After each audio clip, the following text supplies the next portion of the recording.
Tony, um, this is a message to you 10 years into the past, when you're about 13 to 14 years old in 2010 to 2011. Right now it is 2021 to 2022. I am 24 years old, turning 25. This is for you, Tony. Um, you wanted to be the most important person of all time about this age and year of what I'm describing. Um, I will tell you that you pretty much didn't have to already achieve it. You already were, in your own way, the most important person of all time, and even the nicest person in the world, as you also proclaim to want to be, because you accomplished both in a way that's both timeless and everlasting. I think if you weren't already becoming that person, or already were that person, I wouldn't have to annoy you and say it comes from within, because that annoys me even today, if it even did before, for you. But in my eyes, you really are the most important person of all time, and not just because of what I have now, 10 years later, but I think I feel very sorry for what you're going through and what you will still go through in the future. Uh, I, I, I don't know if you ever heard of it this way, but I tend to beg to differ against things like life is suffering or conflict is inevitable, ups and downs. I have a big gambit about how that works. I know that there's some truth in knowing how sugarcoating things or cherry picking things would not have to be the only way to understand what bad or good actually happened, or vice versa. But there's a lot that will get to me. I'll actually explain to you in a second how that works for me in the present, of this present. But you tried, you gave pretty much, even at your point in time, you did everything for a reason, so you never actually made mistakes before. Even at your age, you never made mistakes before. And no one's going to believe that as young as you are at that point. And I feel sorry for you at that point. I feel a bit, I feel very much a lot of pity for that.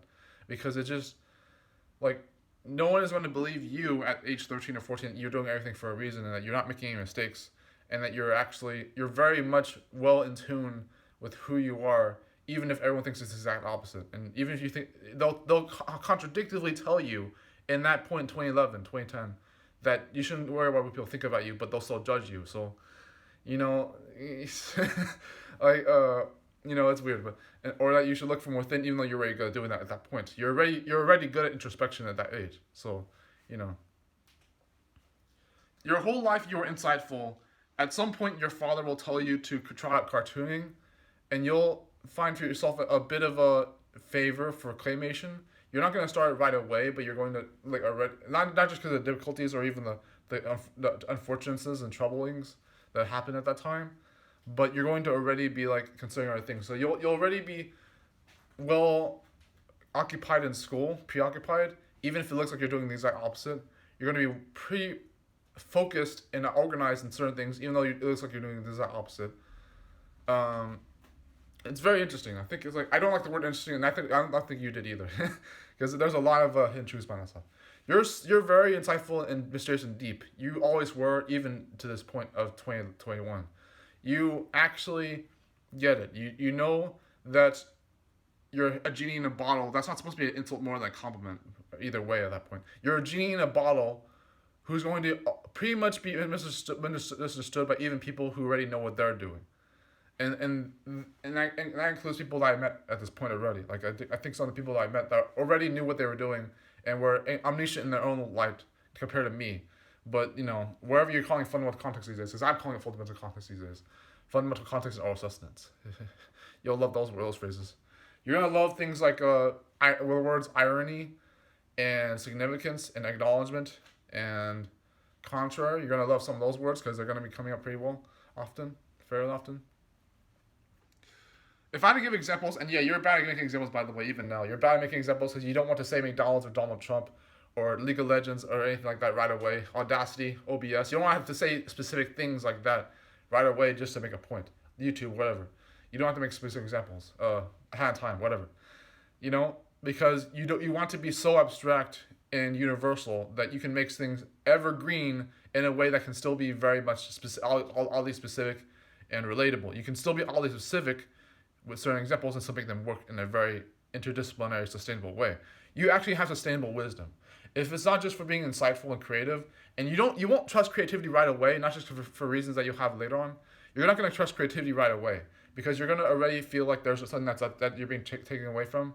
Not limited to STEM, because STEM was one of those things, but um, you want to be pulling towards the logical and scientific area of things, like not limited to STEM, but like you were kind of leaning towards STEM, and acknowledging that you were creative, but you didn't want to use create your talents as your identity, which is the cliche of that. But you knew that when you tried to make your life work in your favor, so like for example, the becoming the most important person of all time, if we weren't already that person, or nicest person in the world, you accomplished both of those in a matter of in the meantime, if you weren't already those things, you pretty much already were those things, but you became more in line to those ideas over time, because you really were someone who was so nice to people, and who was so in tune with their ambition and their self confidence that you already had esteem, so you didn't know what it was like to want esteem, you know. But let's say like when you were trying to sell candy in middle school, like I think that was in line and in tune with me trying, and this has connections to how other girls and other guys have tried their own ambitions and their own wants, or I want that, I'll get that, or whatever, you know. However shallow you want to set yourself, Tony, but or I'd be 10, whatever you want to be called, but it was in favor. All many of the malicious and infamous things I try to do were actually in good intention, and they were not only that, but they were actually in favor of things like becoming the most important person of all time, or as a person in the world. They were in favor of some of my higher end goals, like for philosophy and for orienting the world in an insightful way. Not to force a change in the world, but to force to have some kind of sense of sustainability and action orientation for certain things, or an action orientation not. It was more like that. I didn't want to pressure that too much, but you know, yeah. If you have emotions right now, I actually am envious of you, because what happens in the future is that, so like at your point you probably already noticed this, but you're going to be addicted to pornography.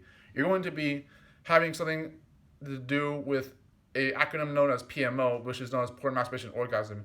And the way you try to resolve that in the future is through a measure known as nofap and semen retention. And you're going to be on the fence about semen retention, but you're going to definitely try to do nofap. And you're going to notice that how hard it is to avoid pornography at first, and even sex for that matter. And you're also going to try to understand that as you learn over time that you're insightful, which no one tells you ahead of time. Jesus Christ, and you're insightful your entire life, but no one tells you until later, and then they just like they relay the idea that you grew up even though you were never born. You will say in the future that you were unborn, not unborn potential, not untapped potential, but an unborn person literally, even though you're also literally existing. So you're literally existing to becoming 15, 16, 17, 18, 19, 20, 21, 22, 23. You know, it comes across like that. But the way you come about this is that you'll say that you're unborn, but you have the wisdom of a quantum supercomputer. And so you'll be like, okay, so I don't have the fundamental context or the oral substance I should deserve, like almost neurotypicals, quote unquote, or even without quote unquote. How philosophical can I get with that?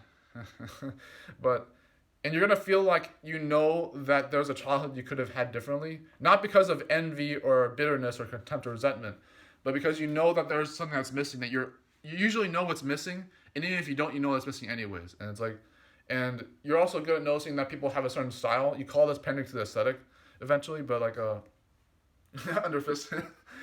Oh my gosh, grim and evil. Okay, but no one is beyond cycle. But at least for me. But it's interesting because you'll look at some of your romantic interests and your crushes, and not just the ones that you're proud of right now. I'll tell you about those in due time.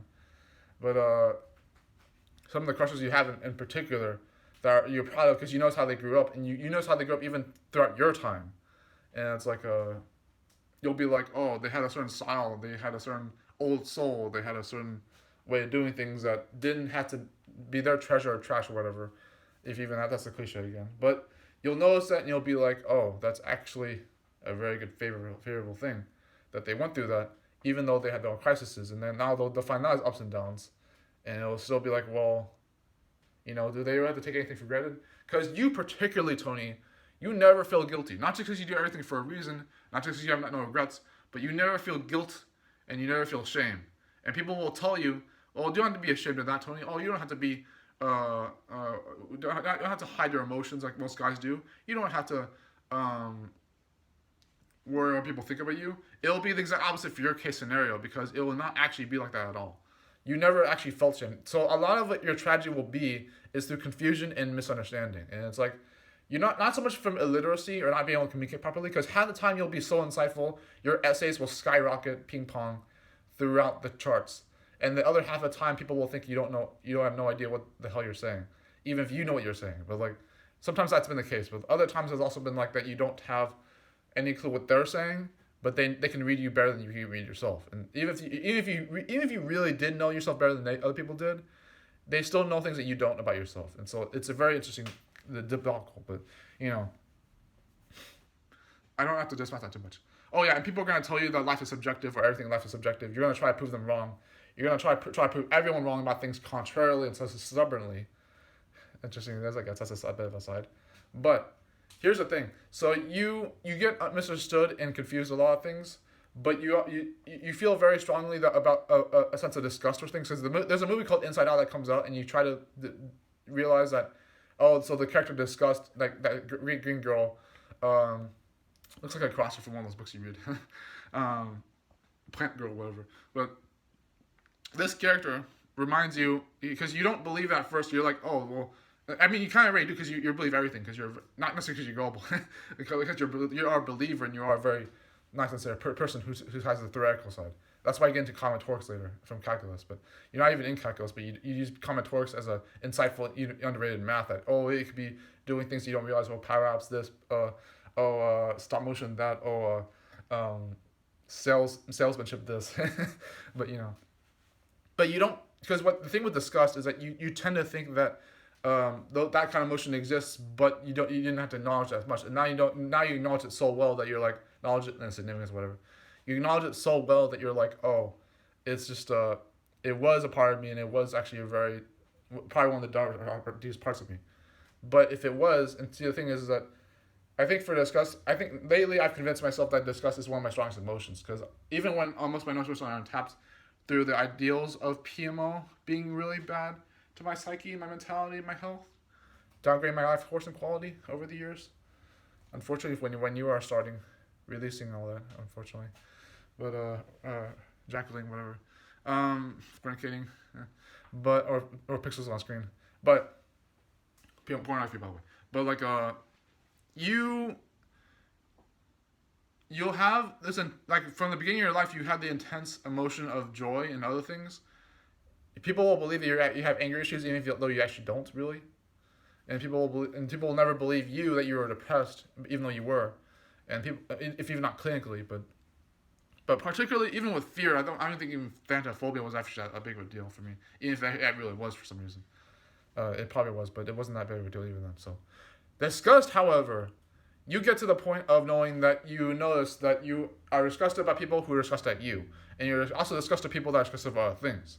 And it's like, oh yeah, that's not hypocrisy, is it? No. And the way a double standards works is a little different from that. But Tony, you're gonna be disgusted because you notice that people have sold you short, and that you don't have to, and especially in your age in 2011, 13, 14 years old, you're gonna be disgusted by the fact that you didn't have to grow up with some of your fond friends, or even some of your other fond friends, and some of your dear friends, and some of your awesome friends, and some of your relatable friends and unique friends. You notice this with so many different kinds of potentials for best friends and close friends and friendships and even relationships and dating. But you define a lot of this differently anyways in the first place. You define, especially with the relationship thing, you define that a little differently for other reasons. You have the life quest that happens a couple of years short from what you're starting, Tony. And then the life quest was basically like a subcategory for mentorship and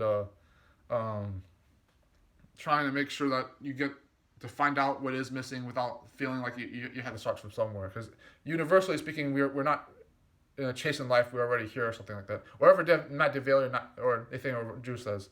Even though I still slightly disagree with it and not strongly disagree with it. But I said that as if I advocate for. I don't. There's a way to advocate for ideas without believing in them. There is a way in a nutshell, and that's still oversimplification. But even oversimplification is misunderstood sometimes. So, but not just overcomplication, but. I just, you're gonna wonder that if you had not started claymation right away, why you would wait, not just because your hands couldn't handle the modeling clays. You would wonder why you would not take advantage of the fact that even the low resolutions or low storages would make a difference anyways, because you would be able to work around that in your time. And I'll say that even if people were standing in your way, even during school and work and other areas of your life, because another thing with the cartooning thing is that you also try to watch mainstream cartoons like Gravity Falls, Adventure Time, Steven Universe, Regular Show, TMT 2012, a little bit of Manga Play Friendship was Magic. It was not enough yet, but because you were actually really good at soft skills before you even watched My Little Pony, so you're already really good at soft skills, and so there are things what's missing, and you're already in those fields without even needing the other resources. People are ecstatically shocked at how good you are at not necessarily loopholes and shortcuts. I would argue about even cheating, lying, and stealing at some point in another video, but you can watch that if you don't have a time machine. But they're gonna be ecstatically shocked at how good you are at having certain things without having certain fundamentals. And you're going to be pissed at them for going through certain extremes without having certain fundamentals, which is kind of your contradiction and their contradiction. Their hypocrisy versus yours. Hypocrisy. But the reason this works like this is because, especially with soft skills and whatever, the fifth generation, they're making a new movie or franchise series for Generation 5 of My Little Pony. So, you're good at soft skills, for example. You're really good at soft skills. So those are your friends and enemies alike, and family and coworkers, whatever. Those are the relationships that you have built who have already been good in the soft skills realm and have already done things thinking that they were already chill about them, or nihilistic or extreme meaning, or caring too much or caring too little.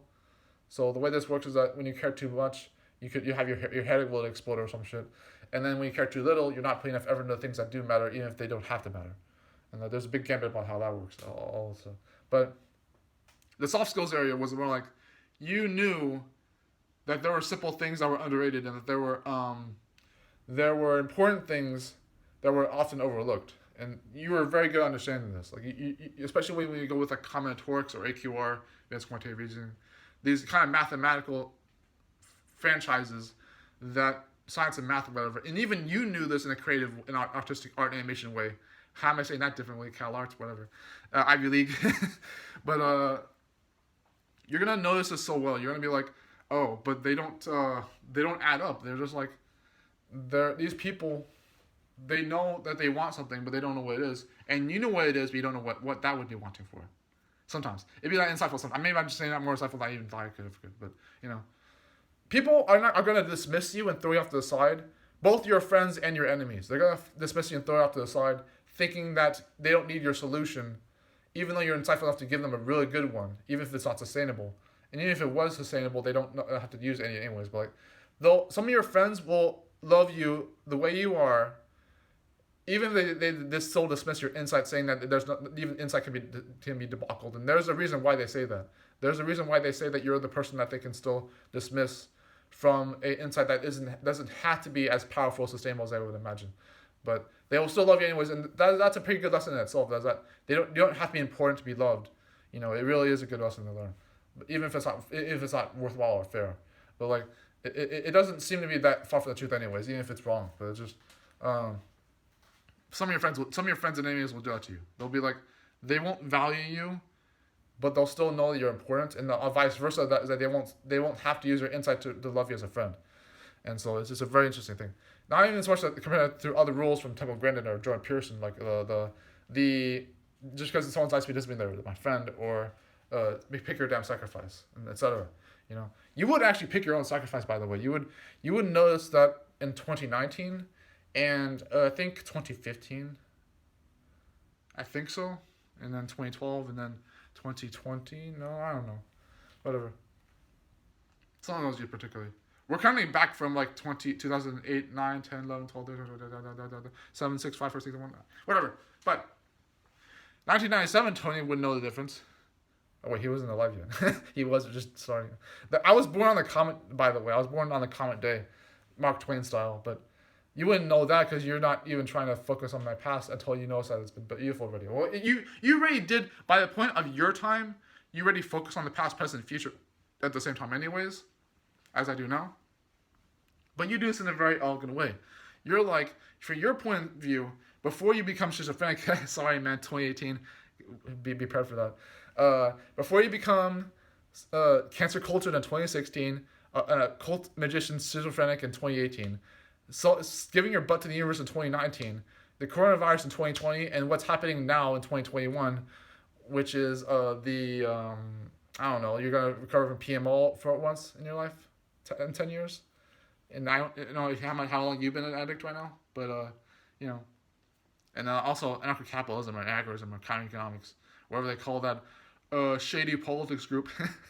But yeah, that's the big three for you: is occultism, agorism, and nofap. But yeah, but you were born on that Mark Twain comet year or day or month or whatever. You are a Pisces sun, Taurus rising, / ascendant, and a Capricorn moon. What this means is that you're actually so fucking deep that you might as well be dead now. No, it's like, no one's gonna ever understand you, go to hell. No, it's like, but seriously, like, just, I love you, man.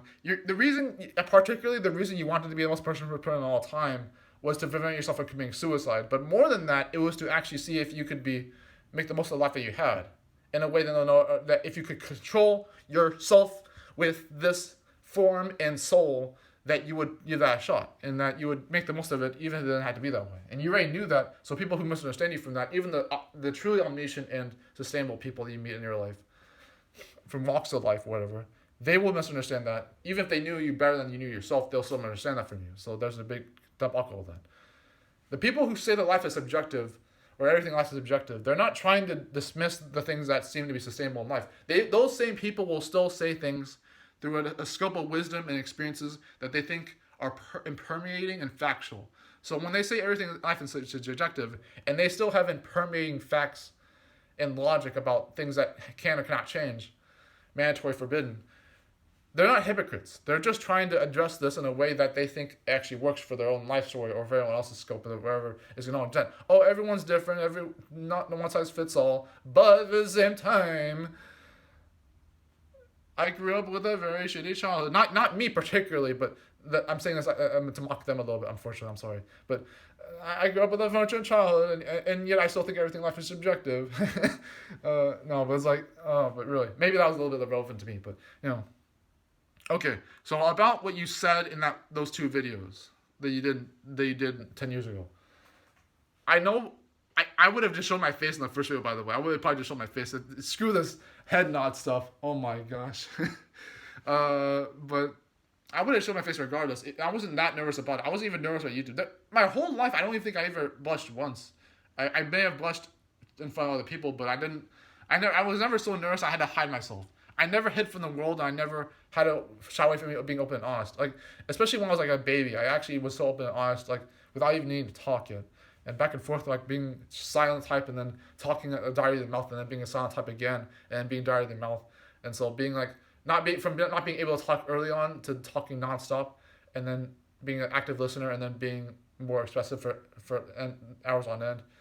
You know, there's a lot I can get into that if I had time in this video. But I do probably. I'll get into like the elaboration stuff. The literacy stuff from between Incredibots forums, the Gangish and IRC, and the other things, other grade schools and colleges and works I have, not so much to mention.